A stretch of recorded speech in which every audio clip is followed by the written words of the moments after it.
मेरे और आपके अपने चैनल लाइफ ऑफ कॉमर्स पे वापस आपका स्वागत है। तो आई होप आप हेल्दी होंगे, सेफ होंगे और ढंग से पढ़ाई लिखाई भी कर रहे होंगे।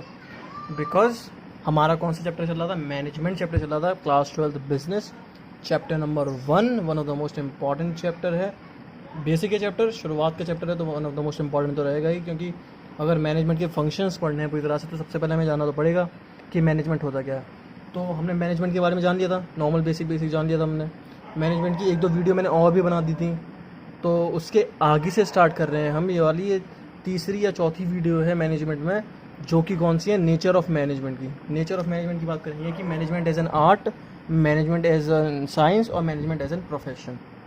तो इस वीडियो में हम इन्हीं तीन की बात करेंगे। तो सबसे पहले हम बात करते हैं नेचर ऑफ मैनेजमेंट क्या होता है। तो मैनेजमेंट को हम तीन तरीके से समझ सकते हैं। या तो मैनेजमेंट को हम आर्ट कंसीडर करें कि हाँ मैनेजमेंट क्या है, आर्ट है, या तो साइंस कंसीडर करें कि मैनेजमेंट क्या है, साइंस है, या क्या करें, प्रोफेशन कंसीडर करें। प्रोफेशन जैसे सीए हुआ, एसीसीए वगैरह हुआ, तो प्रोफेशन वैसे। तो मैनेजमेंट को हम तीनों पर्सपेक्टिव से देखेंगे, फिर आखिर में बात करेंगे कि मैनेजमेंट आखिर में है क्या, या आर्ट है, या साइंस है, या प्रोफेशन है। तो हमें मैनेजमेंट को आर्ट बताने के लिए हमें उसके हिस्से देखने पड़ेंगे, आर्ट का नेचर देखना पड़ेगा, आर्ट के फीचर्स देखने पड़ेंगे कि आर्ट के फीचर्स जो हैं वो मैनेजमेंट के फीचर से मैच हो रहे हैं कि नहीं हो रहे।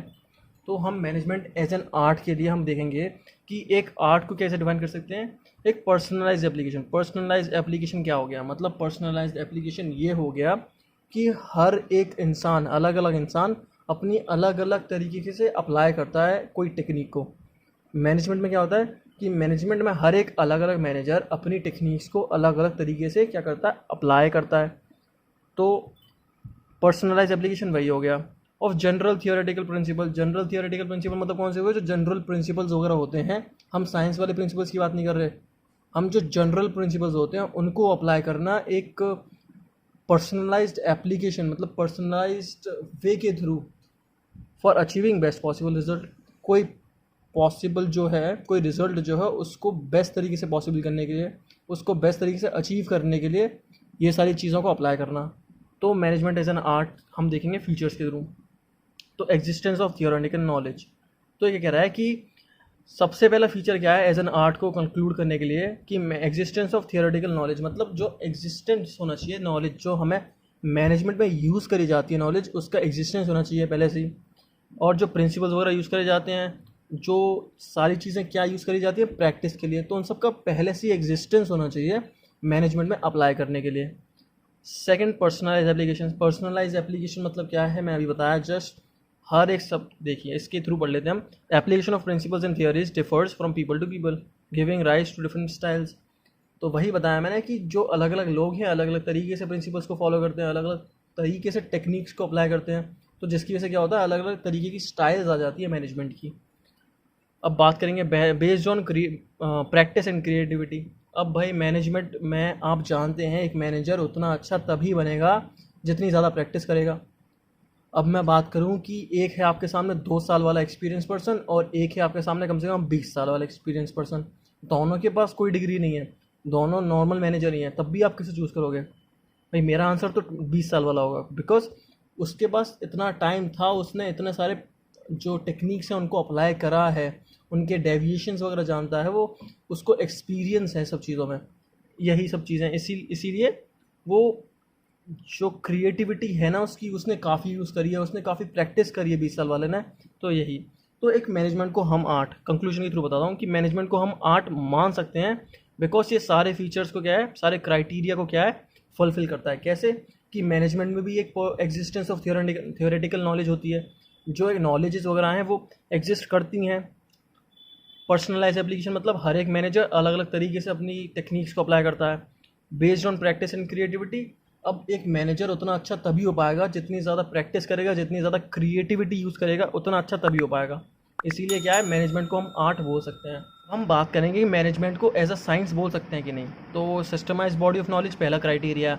तो भाई हम जैसे जानते हैं साइंस वगैरह में भी एक एग्जिस्टेंस, जो बॉडी वगैरह होती है नॉलेज की, वो सब तो होती है, क्योंकि साइंस में काफ़ी सारी नॉलेज वगैरह प्रोवाइड करती हैं। तो सिस्टमाटाइज्ड बॉडी ऑफ नॉलेज वगैरह होती है उसके अंदर, कंसिस्टिंग ऑफ प्रिंसिपल, जिसके अंदर प्रिंसिपल वगैरह भी होते हैं, थियरीज़ वगैरह भी होती हैं। साइंस के अंदर देखा आपने, काफ़ी सारे प्रिंसिपल्स होते हैं, काफ़ी सारी थियरीज़ होती हैं।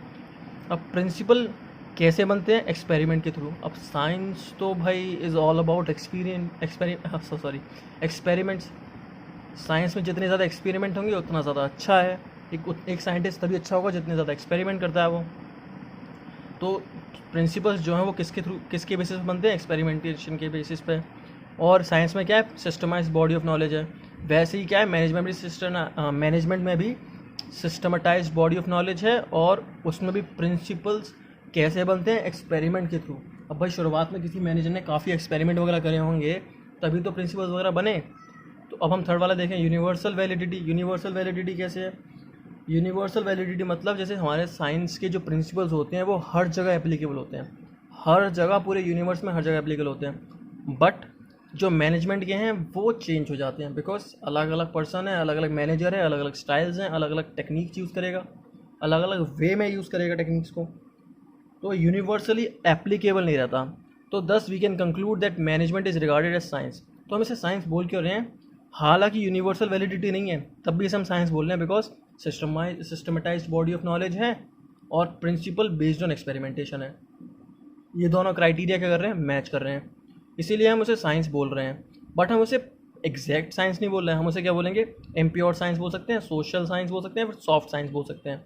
बिकॉज यूनिवर्सल जो वैलिडिटी है वो मैनेजमेंट में नहीं होती है। तो अब हम देखेंगे मैनेजमेंट एज अ प्रोफेशन। तो मैं बता चुका हूँ कि आप मैनेजमेंट को साइंस भी बोल सकते हैं, बट एग्जैक्ट साइंस नहीं बोलेंगे। मैनेजमेंट एग्जैक्ट आर्ट तो है, बट एग्जैक्ट साइंस नहीं है। बट अब हम प्रोफेशन से देखेंगे। प्रोफेशन कैसे? मतलब CA वगैरह हुए, ACCA वगैरह हुए, तो ये सब क्या हो गए? प्रोफेशंस हो गए। तो जैसे MBA वगैरह डिग्री होती है, मैनेजमेंट की डिग्री होती है, तो वो कह रहा है कि जो MBA वगैरह है, हम MBA के अकॉर्डिंगली मैनेजमेंट को हम प्रोफेशन बोल सकते हैं। अब हम क्राइटेरिया के थ्रू चेक करेंगे कि बोल सकते हैं कि नहीं। तो सिस्टमाइज बॉडी ऑफ नॉलेज तो है भाई, मैनेजमेंट ऐसे नहीं बन जाते, एक्सपीरियंस होना चाहिए, नॉलेज होनी चाहिए अच्छी खासी। तो ये तो है क्राइटेरिया, तो ये वाला फुलफिल हो रहा है। Restricted entry. तो मैनेजमेंट एक ऐसा प्रोफेशन है क्या कि जहाँ पर आपके लिए रिस्ट्रिक्टेड एंट्री है? एक बिना डिग्री वाला, एक बिना एग्ज़ाम दिए वाला मैनेजमेंट नहीं कर सकता, या उसके पास मैनेजमेंट की कोई क्वालिटी नहीं होगी? तो ये पॉइंट गलत है। रिस्ट्रिक्टेड एंट्री नहीं होती मैनेजमेंट में, कोई रिस्ट्रिक्टेड एंट्री नहीं होती। हाँ ये है, MBA वगैरह करना है तो उसके लिए एग्ज़ाम वगैरह देना पड़ता है, बट अगर आपको कोई छोटी मोटी फॉर्म में मैनेजमेंट करनी है तो इसके लिए कोई डिग्री वगैरह नहीं मानते, आपका थोड़ा बहुत एक्सपीरियंस मानते हैं और आपकी स्किल्स देखी जाती हैं, डिग्री वगैरह इतना मैटर नहीं करती हैं। तो रिस्ट्रिक्टेड एंट्री तो नहीं होती मैनेजमेंट में। अब प्रोफेशनल एसोसिएशन, जैसे CA की प्रोफेशनल एसोसिएशन कौन सी होती है? ICAI है। वैसे ही MBA की भी है। तो MBA की तो है, तो बट ऐसा थोड़ी ना है कि उसके अकॉर्डिंगली होगा सब कुछ। जैसे CA वगैरह हैं तो उनको ICAI वगैरह से जुड़े रहना होता है, रेगुलेट करने के लिए, कोई भी सारी चीज़ें करने के लिए, कोई ऑडिट वगैरह को पाने के लिए, तो ICAI वगैरह से जुड़े रहना पड़ता है उन्हें।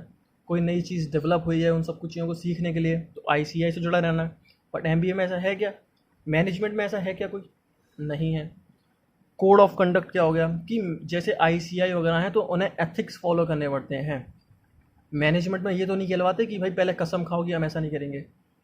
ICAI वगैरह में तो काफ़ी स्ट्रिक्ट कोड ऑफ कंडक्ट होते हैं, काफ़ी अच्छा खासा एथिक्स होता है, तो उन सबको फॉलो करना पड़ता है। बट कोड ऑफ कंडक्ट में ऐसा, मैनेजमेंट में ऐसा नहीं है। तो मैनेजमेंट में आखिरी बार बताता हूँ, सर्विस मोटिव क्या हो गया कि मैनेजमेंट क्या है? सर्विस के लिए काम करता है, प्रॉफिट वगैरह मोटिव के लिए नहीं, सर्विस प्रोवाइड करने के लिए काम करता है। तो हम मैनेजमेंट को एज अ प्रोफेशन नहीं बोल सकते हैं, बिकॉज इसमें काफ़ी सारे पॉइंट्स हैं, काफ़ी सारे क्राइटेरियाज हैं जो फुलफिल नहीं हो रहे हैं। तो इसीलिए हम मैनेजमेंट को एज अ प्रोफेशन नहीं बोलते, हम मैनेजमेंट को एज एन आर्ट तो बोलते हैं, पक्का आर्ट है। मैनेजमेंट एज ए साइंस भी बोलते हैं, एग्जैक्ट साइंस तो नहीं बट साइंस तो है, but management as a profession नहीं है। तो आई होप ये समझ में आ गई हो आपको पूरी वीडियो। कोई भी प्रॉब्लम हो, कुछ भी दिक्कत हो, कोई भी सजेशन हो, कोई भी आइडिया हो, आप मुझे बताएं कमेंट बॉक्स यूज़ करके, मैं उस पर ज़रूर एक्शन लूँगा। और अगर आपको मेरी वीडियो पसंद आई हो तो प्लीज़ लाइक करें, शेयर करें, चैनल को सब्सक्राइब करें, वीडियोस को रिकमेंड भी करते रहें, स्टोरीज वगैरह भी डालते रहें। और इसी के साथ अलविदा आपको, शुक्रिया and have a nice day.